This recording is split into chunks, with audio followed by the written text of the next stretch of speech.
Hi, this is Drew Dinsick of NBC Sports Edge, and we are here to break down the finals of the championships at Wimbledon. We, of course, have two incredible finals on tap. I don't think we could have asked for more storylines and more entertainment here at the end of this fortnight.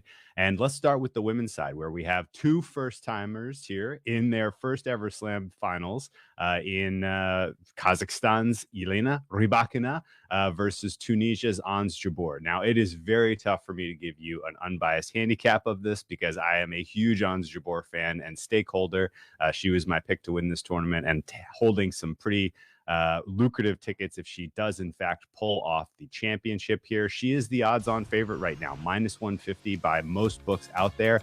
I think that's a little light. I personally make Ons Jabeur the best women's grass player in the field right now, and I have her at about -200 to beat and to lift the trophy, to be the champion. So I am not going to hedge my bets here. However, I will tell you, with the fact that these two women are in their first ever Slam final, there is going to be some nerves. There will be some back and forth.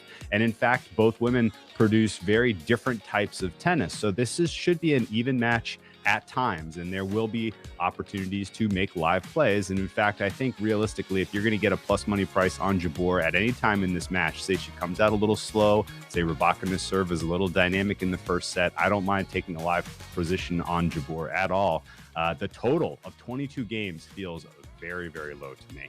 The idea that either of these women is going to run away with this match, I think, is short-sighted. We could very well see a tiebreak in one or both of the first two sets here. So over 22, I believe to be the best play on the board for the women's final. The men's final is going to be must-see TV. These two competitors, Djokovic and Nicholas Kyrgios, produce some of the most exciting tennis on grass that you will see in your life.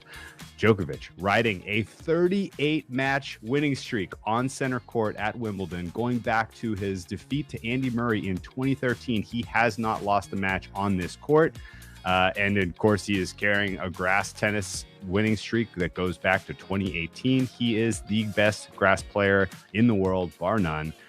But his opponent in Nicholas Kyrgios will be the most challenging because Kyrgios' serve, when it is on, and it has been on this fortnight, it is unreturnable at times. Now, this is a matter of strength versus strength, as Djokovic's best attribute is his amazing defense. He seems to find ways to send serves back that otherwise have no business being returned. But in Kyrgios, they have an interesting head-to-head history. Now, you should take with a grain of salt because these two matches were played in 2017 when these were two very different players. But Kyrgios got the better of Djokovic both times they were faced in their history. And in general, Kyrgios tends to bring his best tennis when he is up against the all-time greats. So I would expect this to be a relatively competitive match. I don't think that either of these two players is getting through here with a clean set. This feels very much like Kyrgios takes the first set and then Djokovic eventually wears him down, tests his endurance, and wins in four or five. I think the fair play here is anything better than plus 250 for Djokovic to win this 3-1. I think ultimately this plays very similarly to what we saw with Djokovic against Berrettini in last year's final. Djokovic feels out Kyrgios, gets a read on the pace of his serve in losing a first set, and then comes back and wins the next 1, 2, 3. Djokovic 3-1 lifts his 7th Wimbledon title over Nick Kyrgios, and then Ons Jabeur finds a way to get it done, brings our future home, does it on the women's side. First ever Slam for the continent of Africa would be an amazing story. Very hopeful that we get to talk about this for the rest of the summer. But those are my final picks for Wimbledon. Hope you enjoyed the tournament, and be sure to check out the rest of our content as we warm up for the U.S. Open coming up in September.